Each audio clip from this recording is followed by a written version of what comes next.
Hello, my name is Daniel, and I'm a 24-year-old Canadian male. I live in a small neighborhood surrounded by trees and houses, and I work at a small cinema downtown where I live. It was a pretty rundown place for a cinema, but it paid the bills, so I'm okay with it. Anyway, I didn't have a vehicle or a bike of any sort, nor did I have any money to pay for one. The only thing I had remotely related to a vehicle is a broken scooter I had as a kid. Considering the cinema I worked at was downtown and it's 10 minutes where I live, it was pretty hard at first figuring out how I get there without going the full route.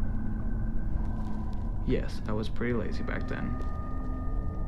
And after looking around the neighborhood for a shortcut of some sort, I ended up giving up and going back to my home. But upon getting closer to my house, I noticed a small trail in the forest right beside my house, leading to what seemed like a building. I was confused at first because I didn't see a trail like this before, but I just left it as my mind playing tricks on me, and I just decided to make sure that I led downtown. So I began walking down the trail slowly towards the anonymous building, and upon getting close enough, I caught a glimpse of a sign. It was pretty blurry from where I was, so I decided to get a tad bit closer towards the sign to make sure I wasn't seeing things. And sure enough, it was a sign. So I got just close enough so I could read it, and to my surprise, it read cinema. And upon me getting close enough, I realized it was the building I worked at. I was real relieved and happy at the same time that I didn't have to walk 10 to 15 minutes to get to the building I worked at. And for the past 2 weeks, that was a trail I would take every single day to get to my workplace. Not to mention that the trail itself looked rather untouched and surprisingly unnoticed. The breeze was perfect for someone like me, considering I'm a cool weather type of person.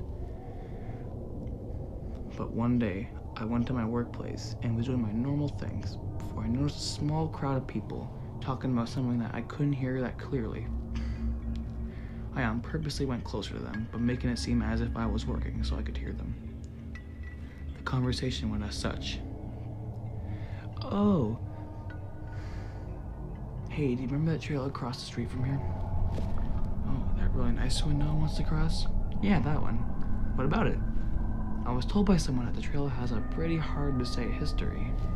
What do you mean by hard to say history? I mean it as in like a bad history that's supposed to be kept secret from the public. Well, what's that specific secret and how do you know it? Apparently some small cult used to illegally own a small hut deep in the forest, and if anyone went near it, they'd be decapitated immediately. Holy, that's pretty vile. Yeah, I'm sure as hell never going there again. That's for sure. Upon hearing the last 3 sentences, I was surprised and slightly shocked. At what I have heard. But I just left it off as some sort of old myth or some sort. After working for another 2 hours, I was done for the day. So I left the building and off I went back to my house. It was around 8 o'clock. There was a beautiful sunset right at the back of the trail I was taking. Then I thought back at what those two have said earlier. Cult, decapitation? If all that's true, I'm sure as hell moving, Daniel said. Daniel then thinks for a little. You know, the surprising cleanliness of this place and how untouched it looks makes me a bit suspicious that the myth might be true. You know, the surprising cleanliness of this place and how untouched it looks makes me a bit suspicious that the myth might be true.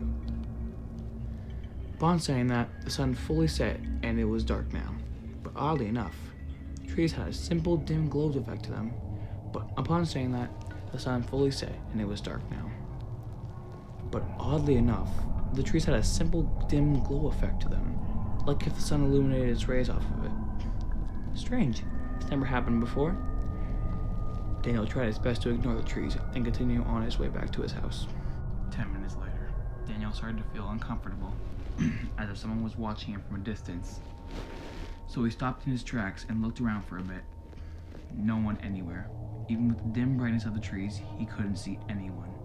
So Daniel ignores the sensation again and he continued his journey right back home.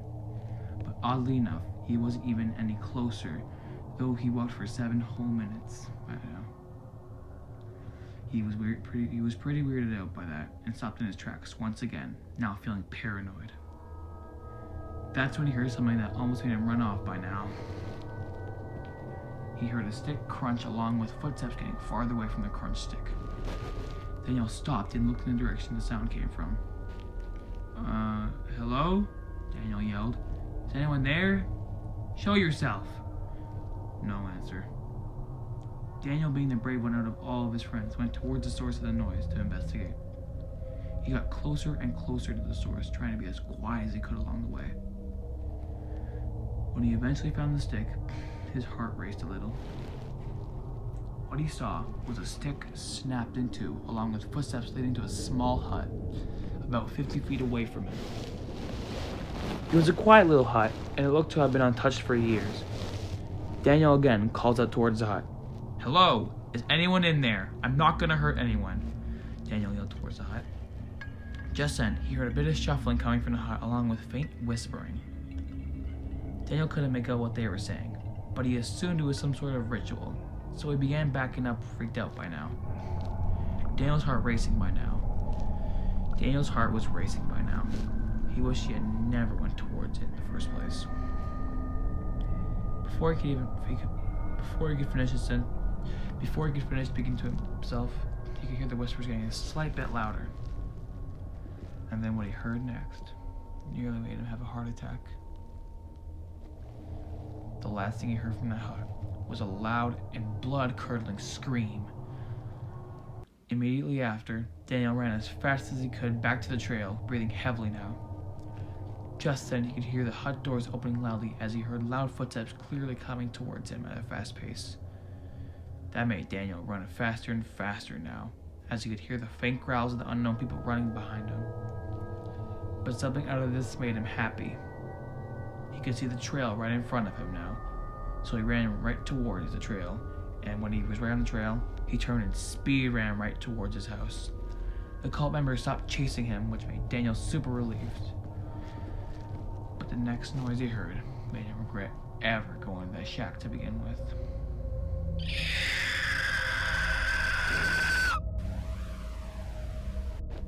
A loud shriek coming far behind him as he was right near his house.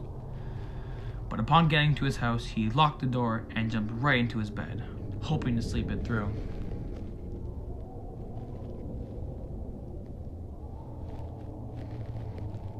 The next morning, Daniel got up and got ready to go to work again.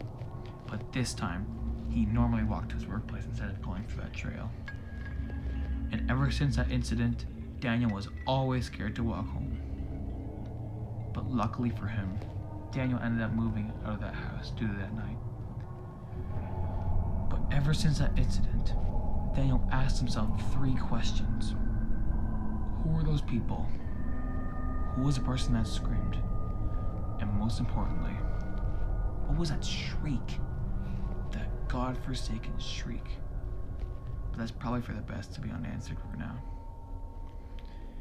And ever since that incident, Forrest became his all-time fear. He would never go into one,